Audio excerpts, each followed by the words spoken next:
And I'm sure if you ask Americans, probably a lot of people do not really even know the real meaning of this so-called one belt, one way. Yeah.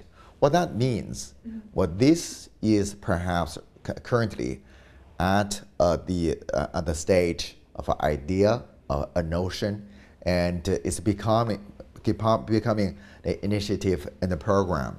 So it is something in the making.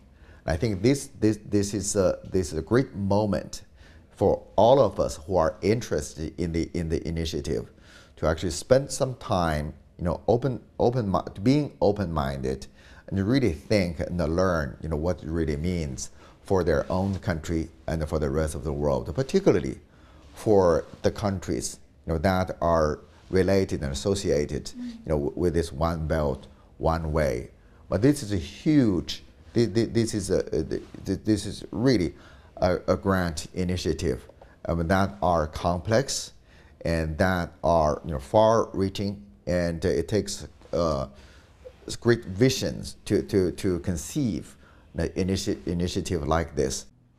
Yeah, I think it's the right reaction on the new necessities. We can say it's opportunity. I am absolutely in favor.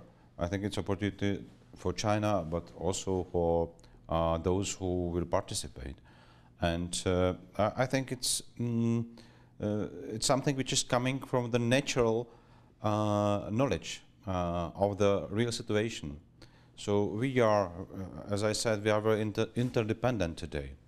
It's not possible that one part of the world is closed or isolated. We are very much connected.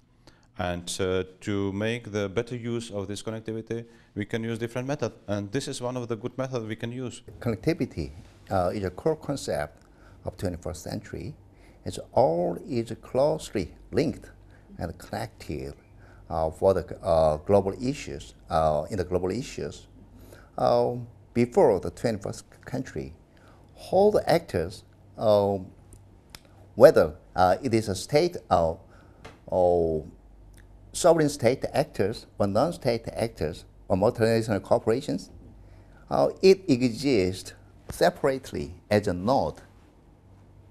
But the late 20th centuries, it started to be linked as a line. Now, in the 21st century, all is the all is linked in the multi-dimension in the cube. The one belt and one road strategy, and we should see that is what is inside rather than the visionary concept. So it is more about trade facilitation.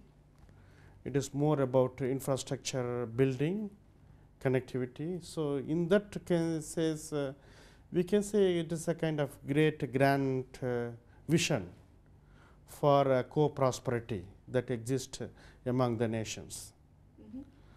So more inside is how these countries, individual countries that is on the one belt or the Silk Road, and how these roads can be transformed into economic corridors. The one road, one belt to me is co-development for co-prosperity for the region. That means as China develop, it's also important for the region to develop. For development, it can be many ways. It can be in terms of trade, in terms of investment, but most important is actually connectivity. Because once connectivity is established, then it's easier for development together. So this one belt, one road is one is overland and one is on the old maritime Silk Road. So many countries are along this road, and if all can work together, I think it will create more prosperity and long-term benefit for the people along the road. What we're focused on here in terms of setting policies and setting program is how do we achieve higher levels of economic growth? And of course all the things that go with that, job creation and the like. If that's what you're looking for, there are a number of areas that you have to focus on. One of them is investment and strong investment policy. Another is the whole notion of infrastructure and closing the infrastructure gap. And this is a very good direction that China's taking.